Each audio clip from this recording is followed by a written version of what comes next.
2024最新美国恐怖片《耳虫》惊恐上线，社恐是怎么变成坏人的？一个浑身脏兮兮的男人皮特站在一户人家门外不远处，死死地盯着户主开车回来。户主开门进去后，皮特悄悄推开虚掩的房门，一声不响地走了进来，顺手在桌子上拿了一把榔头，走到户主的身后几下敲过去。户主就这样领了盒饭。哇塞，皮特这是要多少天没洗澡才会这样？那么皮特是不是流浪汉？他为何要杀户主？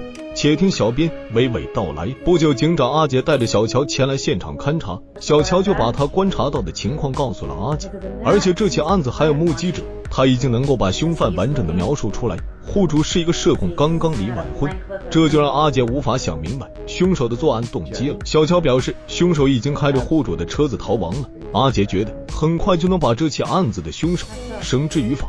不久，阿杰找到了皮特的原工作单位，了解到更多关于皮特的信息。紧跟着，警方找到了皮特遗弃的汽车。阿杰在车子里发现一种奇怪条状物。随后，阿杰和小乔两人来到了皮特的住所。这里的一切都是正常的，不过阿杰在桌子上看见一本书，这书名一看就知道是一本关于治疗社恐心理方面的书。小乔就在洗手间发现了一些血迹，不过从时间上看已经是很久了。随后两人就下班了。阿杰回到家中，基本跟老婆没事零交流，夫妻两人之间的情分日益淡薄，感觉夫妻双方的心理层面都出现了障碍。阿杰对于为什么会走到今天这个样子，他也是想不通。画面一转，皮特一人坐在冰天雪地里的椅子上。不久来了一个神秘的黑衣人把皮特带走，并且皮特还非常的听话。而在一间小型的会议室，知名教授老卡正在给10几名社恐讲述如何克服社恐的专业知识和办法。其中小胖听得非常的认真。当老卡讲完的时候，阿杰来找老卡询问情况，因为皮特家里的那本书就是老卡所著的。阿杰就把皮特的相片拿给老卡识别。据阿杰了解，皮特还参加过老卡的研讨会。老卡仔细辨认了一下，表示根本不认识皮特。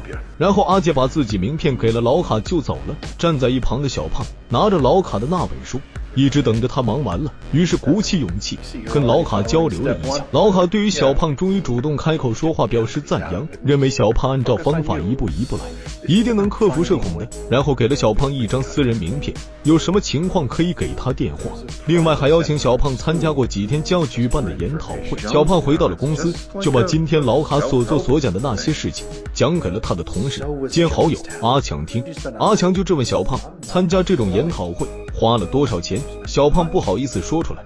阿强就嘲笑小胖肯定是花了不少的钱。阿强表示平常自己给小胖做一些心理上的疏通，从来就没有收过费用，那个老家伙肯定是个骗子。接着又问小胖那个教授叫什么名字，小胖说了出来。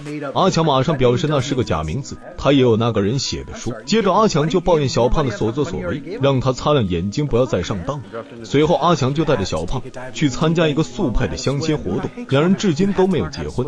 所不同的是，阿强身边的女人太多了，而小胖因为社恐还没有交往过女友。到了会场，结果可想而知，小胖一个速派的女人都没有成功，阿强都速派了4个女人。小胖非常窝火，就在厕所大发脾气。过了几日，小胖就来参加老卡的研讨会。其实这里面大部分参会者都是老卡的同伙，只是小胖不知道而已。很快研讨会开始了，第一个环节就是喝一小杯的饮料。注意看，老卡的手下正在往小胖的杯子里滴了几滴药水。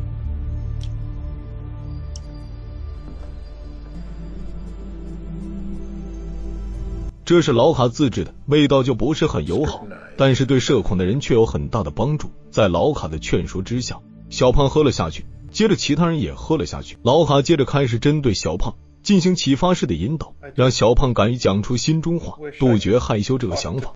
渐渐小胖发现老卡的样子在他的眼睛里有些扭曲变形，而他自己也感觉到头脑有些发晕。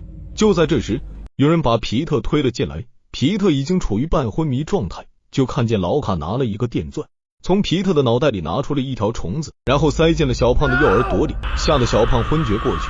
第二天，小胖在自家的沙发上醒来，他对那件事还记忆犹新，不停地摸着右耳，还照了镜子，但是一点疤痕也没有啊。于是小胖就找来一个镊子，想把耳朵里的虫子夹出来，可是一点用也没有。那么就干脆去找老卡算账吧。当他走到那个常去的会议室时，那里已经人去楼空了。随后几日，小胖就开着车子在这个城市寻找老卡的踪迹，依然是一无所获。过了几日，阿杰和小乔在郊外的荒野里发现了已经冻死的皮特，他的手里还拿着2朵小花。又过了几日，小胖渐渐发现自己健谈了，能跟陌生人开始聊上几句话，接着还跟餐厅的服务生小美不停地讲话，整个人也变得很有朝气了。而且小胖还敢主动约出小美共进晚餐。Just dinner? Yeah. All right. Wait, really? Oh, cool. 那个样子简直就是容光焕发了。很快小胖和小美的关系日进千里，两人发展成了恋人关系。小胖完全变成了另外一个活泼的年轻人。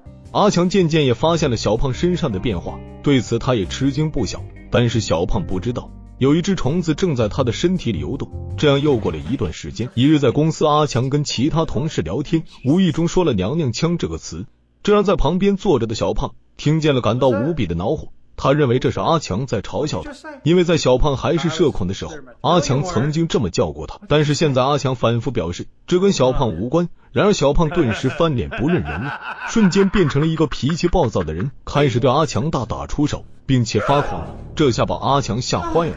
到了晚上，阿强回到家中，用冰块敷着脸颊，想着小胖变成这样的人，感到后背发凉。更令阿强没想到的是，小胖已经来到了他的家门口。随后阿强听见房门的动静，于是走了过去，发现房门竟然是开的。他刚把门关上，阿强就从后面发动了袭击。今晚小胖来这里的目的可不是为了简单的教训一下阿强，而是要痛下杀手。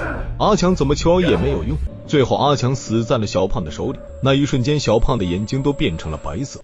不久，阿杰和小乔来到了现场。阿杰左看右看，觉得这个作案手法很眼熟。小胖在继续发狂的道路上越走越远。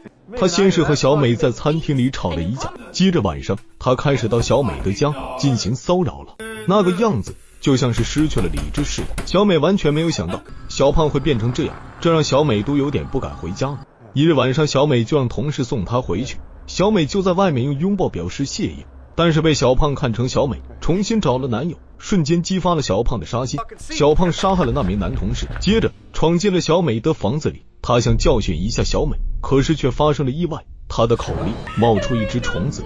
小美以为是小胖想把虫子塞给他，于是顺手拿起了一把餐刀，重伤了小胖。另一边，老卡似乎知道小胖正在干什么，就派了一名手下到小美的家里，把小胖装进了行李箱带走了。等阿杰和小乔搜查了小胖的家，阿杰在书架子上看见了那本书，这让阿杰再次对老卡起了疑心，天底下绝对不可能有这么巧的事情。随后阿杰询问了小美，小美就把那只虫子的事情讲了出来，表示自己只是在自卫。阿杰听完后越发觉得这都是老卡搞出来的事情，这几起案子的主要人物都是社恐，而老卡就是专门治疗社恐的。问题是那个虫子又是干什么用的？老卡实在是想得脑袋都痛了。最后阿杰终于打听到老卡藏在一栋建筑物呢，于是阿杰只身前往拘捕。阿杰太高估自己，又低估了老卡了，两人一见面就开始掐架。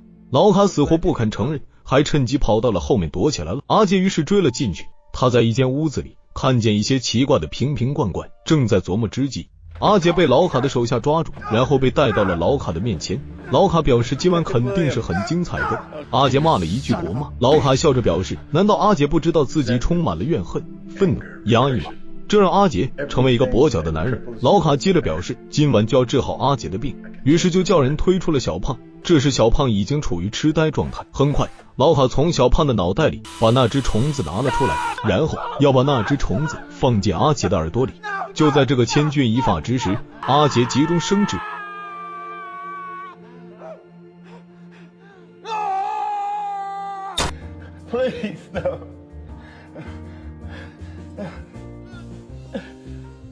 老卡等众人都被阿杰团灭了。不久，阿杰跟妻子的关系恢复正常。小乔在警局慢慢发现阿杰有所变化，整个人变得更开朗。但是那晚阿杰开始发躁了，把腰间的手枪拔了出来。影片到此结束了。我认为本片拍摄挺不错了，满分5星我给打分3星半。本片是一部小成本的恐怖片，本片的故事设定非常的好，虽然没有讲出老卡和虫子的关系，但是从画面上可以理解老卡其实是会巫术的，而且那只虫子必须要进入的宿主本身是有问题的人才会起作用。例如一开始死亡的人，包括小胖都是社恐。虽然阿杰不是社恐，但是有一定心理障碍症，这才能被老卡钻了空子。本片的恐怖氛围营造几乎是没有的，但是却让人在心里产生了巨大恐惧和好奇感。